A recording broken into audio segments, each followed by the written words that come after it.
So पुन्हा एकदा तुमचं खूप खूप स्वागत आहे on MGM 90.8 FM. This is RJ Manisha with you आणि माझ्यासोबत सध्या आहे Savita Satpute ma'am, founder of Sarvapreet counselling centre.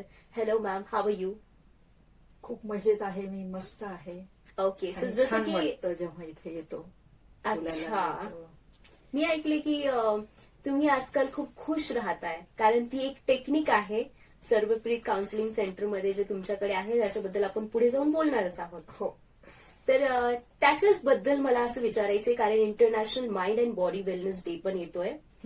3 जानेवारीला हा दिवस आपण सेलिब्रेट करतो.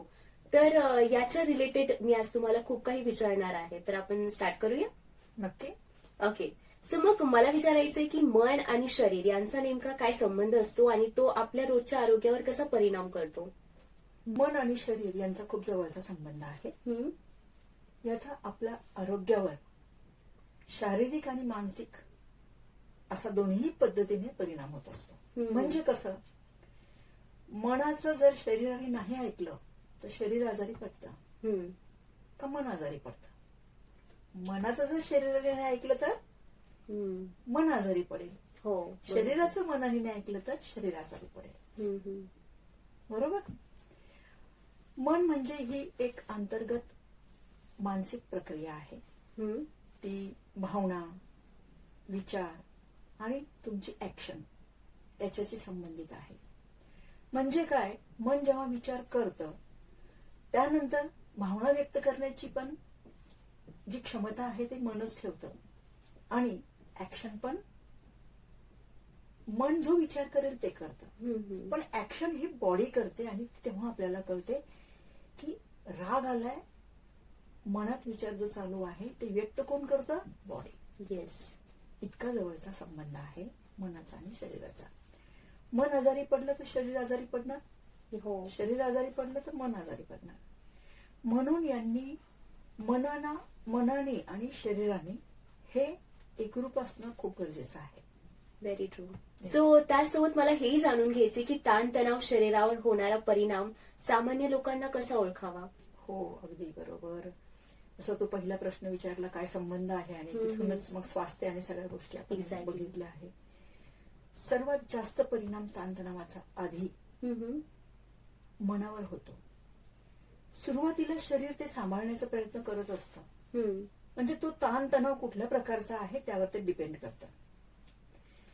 एखादी गोष्ट म्हणजे मी उदाहरणार्थ सांगते तुला की 2 व्यक्तींमधला संवाद किंवा नातेसंबंध हे म्हणजे विचारांची देवाणघेवाण आणि सर्व काही अनुभव, सर्व काही या संबंधित जर ताणतणाव निर्माण होत असेल तर तो परिणाम होतो सरळ सरळ मनावरती. दुसरं उदाहरण आपण घेऊ की शारीरिक परिणामाचं. शारीरिक श्रम खूप वाढतंय. उदाहरणार्थ आता आपण IT क्षेत्रातल्याच गोष्टी घेऊयात. 12-12, 18 तास काम करावं लागतं. याचा परिणाम शरीरावर होतो आणि मनावर त्याचा असा परिणाम होतो की त्याची झोप बिघडते. बरोबर. येस. नंतर मनावर जर परिणाम झाला तर तो परिणाम सरळ सरळ तुमच्या शारीरिक प्रक्रियेवर दिसतो आणि ती प्रक्रिया म्हणजे डायजेशन. एकदा का तुमचं डायजेशन बिघडलं, असंतुलित झालं, तर मग बाकीच्या शरीराच्या यंत्रणा पण खूप बिघडतात, अस्थिर राहतात. असं हे आहे. तर मग व्यक्तींनी कसं ओळखावे हे ताणतणावाचा परिणाम कसा होतोय म्हणून? खूप सहज ओळखता येतं. अच्छा. जेव्हा ताणतणाव होतो तेव्हा तुमची मानसिक स्थिती जी आहे याच्यावर जास्त परिणाम होतो. हा परिणाम झाला की तो शरीरावर होतो. तो ओळखायचा असा की त्या व्यक्तीने हे बघायचं की मी माझं रुटीन व्यवस्थित करू शकतो आहे की नाही. रुटीन व्यवस्थित म्हणजे काय की त्या व्यक्तीला सकाळी वेळेवर जाग येणं, म्हणजे तो कुठली व्यक्ती असू दे, ती गृहिणी असू दे, जॉब करणारी असू दे, स्टुडंट असू दे. कारण उठल्यानंतर एका ठराविक वेळेला ठराविक गोष्टीसाठी आपल्याला सुरुवात करायची असते. बरोबर. तर त्या वेळेला जर समजा त्या व्यक्तीला हे त्यांनी समजून घ्यावं की मला उठणं होत नाहीये, माझी वेळेवर कामं होत नाहीये, वेळेवर सगळ्या गोष्टी होत नाहीये. याचा अर्थ असा आहे की मनाचं काहीतरी बिघडलेलं आहे. ही एक गोष्ट हम्म. हे ओळखू शकतो.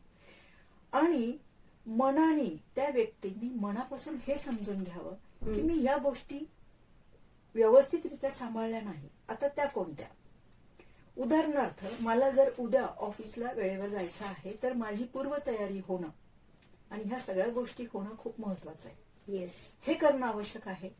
जर मी त्या ऍक्शन नाही केल्या, आता ऍक्शन कोण करणार आहे? काम करणार आहे. मन सांगत असतं परत परत उद्या वेळेवर जायचं, उद्या वेळेवर जायचं.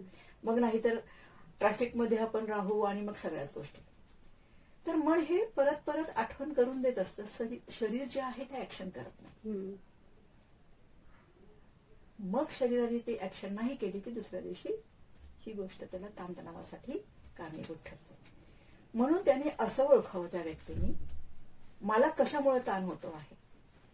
मनाने, माझ्या मनाने त्या गोष्टी परत परत समजून घेऊन शरीराला न सांगता त्या तशाच विस्कळीत होऊ दिल्या किंवा शरीराने नाही ऐकल्या तर ती गोष्ट ताणतणाव साठी कारणीभूत होते आणि ती मनाला पण होते आणि शरीराला पण होते. येस. बरोबर. म्हणून यांचा खूप जवळचा संबंध आहे. Very true. मग मॅम, मानसिक आरोग्य चांगले ठेवण्यासाठी दैनंदिन आयुष्यात आपण कोणत्या छोट्या गोष्टी उपयुक्त ठरतात?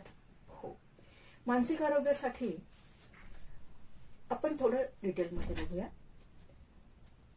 सिम्पॅथेटिक नर्वस सिस्टीम आणि पॅरासिम्पॅथेटिक नर्वस सिस्टीम, ह्या ज्या सिस्टीम आहे आपल्या बॉडीमधल्या, या आपल्या बॉडीची यंत्रणा व्यवस्थित ठेवण्यासाठी कारणीभूत आहे. अच्छा. ते असं आहे की सिम्पॅथेटिक नर्वस सिस्टीमचा पॅरासिम्पॅथेटिक नर्वस सिस्टीम हा भाग आहे. पॅरासिम्पॅथेटिक नर्वस सिस्टीम काय करते? ती बॉडीला हील करते, समजून घेते. म्हणजे जास्त करून मनाचा खूप परिणाम जो आहे किंवा संबंध आहे जो पॅरासिम्पॅथेटिक नर्वस सिस्टीमचा आहे. म्हणून जर ही गोष्ट आपल्याला व्यवस्थित करायची असेल तर यासाठी आपण उपयोग करू शकतो ब्रीदिंग टेक्निक्स, मेडिटेशन, प्राणायाम, योगा. या गोष्टीचा खूप जवळचा संबंध आहे आपलं मानसिक आरोग्य किंवा स्ट्रेस कमी करण्यासाठी. ओके. करायचं काय तर मेडिटेशन करा म्हटलं की खूप मोठी गोष्ट वाटते सर्वांना. पण त्यापूर्वी मी हे सांगेल की तुम्ही तुमच्या श्वसनावरती ध्यान द्या. कारण तुम्ही तुमचा श्वास हळुवारपणे जर घेतला किंवा श्वासावरती तुम्ही थोडंसं नियंत्रण ठेवलं किंवा तुम्ही त्या गोष्टीकडे लक्ष दिलं. फॉर एक्झाम्पल, आता तू बसलेली आहे, माझ्याशी बोलते आहे, बरोबर. तुझं सर्व लक्ष माझ्याकडे आहे. तू सध्या स्वतःला विसरली आहे, बरोबर. तुला माहितीये की मला आता नंतरचा प्रश्न कोणता विचारायचा आहे, तिकडे तुझं लक्ष आहे. तू ऐकते पण आहे कारण तुला माहितीये की तुला मला इंटरप्ट नाही करायचंय. तुझं लक्ष आहे की नंतरचा प्रश्न विचारायचा, बरोबर. तर मी तुला एक प्रयोगासाठी म्हणून सांगते की आता तू बसली आहे, तू थोडी सरळ बस. येस. आणि आता काय कर, ब्रिदिंग वरती थोडस लक्ष दे. मी पण देते आहे, तू पण दे.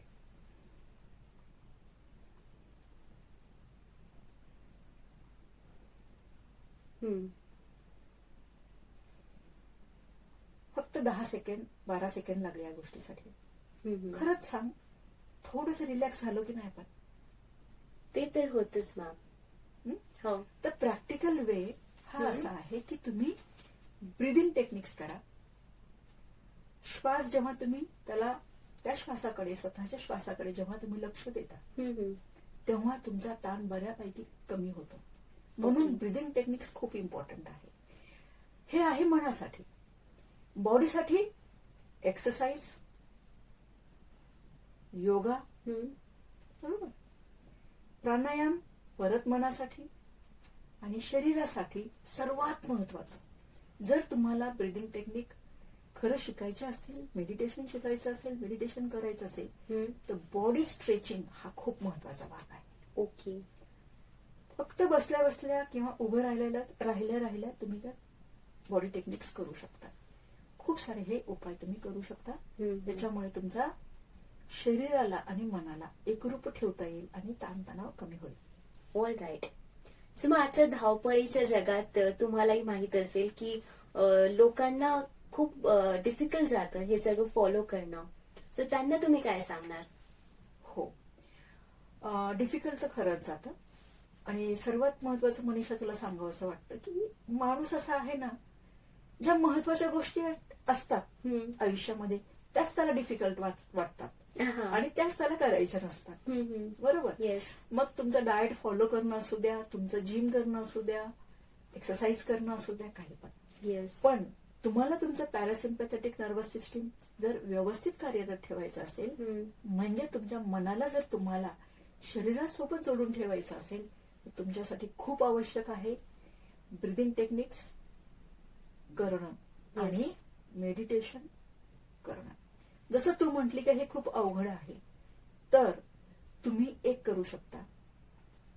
उठल्यानंतर 10 मिनिटं कुठल्याही गोष्टीचा विचार न करता 10 मिनिटं तुम्ही शांतपणे बेडरूमच्या बाहेर, घरामध्ये, अंगणामध्ये, खुल्या आकाशात 10 मिनिटं बसा, 5 मिनिटं बसा फार तर फार.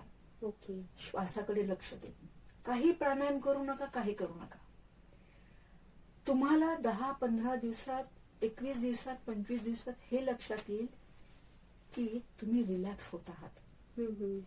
सेम हेच झोपण्यापूर्वी पण तुम्ही 5 मिनिटं, 10 मिनिटं हेच करायचं, शांत बसायचं, श्वासाकडे आपल्या लक्ष द्यायचं. हे आहे शरीराला आणि मनाला भेट घालून देणं. हे खूप महत्वाचं आहे. ओके. आणि हे तर थोडक्यात सांगितलं की मी तुम्ही ऍटलिस्ट हे तरी करा. पण आजच्या या स्ट्रेसफुल वातावरणामध्ये, कामाच्या स्वरूपामध्ये, ग्लोबलायझेशन हे सगळं झालं आहे, बरोबर. तर याच्यामध्ये तुमचा एक हायपरपणा जास्त होतो. म्हणजे तुम्ही हायपर ऍक्टिव्ह होतात, खूप ऍक्टिव्ह होतात. याकडे जर तुम्हाला लक्ष द्यायचं असेल, हे कमी करायचं असेल, तर ब्रीदिंग टेक्निक्स योग्य व्यक्तीकडनं, म्हणजे काय म्हणू आपण, योग्य इन्स्ट्रक्टर, रिसोर्स पर्सन, टीचर, त्यांच्याकडनं शिकणं खूप अत्यंत आवश्यक आहे. Breathing techniques, meditation and body stretching. Okay. हे शिकल्यानंतर तुम्ही स्वतः करू शकता. त्याच्यात व्हेरिएशन्स पण तुम्ही आणू शकता. ते तुम्हाला 15 मिनिटाचं शिकवते, तुम्ही ते 5 मिनिटात पण जरी केलं तरी सुद्धा तुम्हाला तुमच्या ताणतणावातून मुक्त होण्यासाठी खूप उपयोगाचं असेल. All right. आणि मग मन आणि शरीर यांचं संतुलन बिघडतं, याला सुरळीत चालवण्यासाठी तुमच्याकडे म्हणजे सर्वप्रीत काउन्सिलिंग सेंटरमध्ये काही टेक्निक्स आहे का ज्या युजफुल ठरतील? हो हो. जसं मी सांगितलं आताच की तुम्ही एका रिसोर्स पर्सन कडनं हे शिका.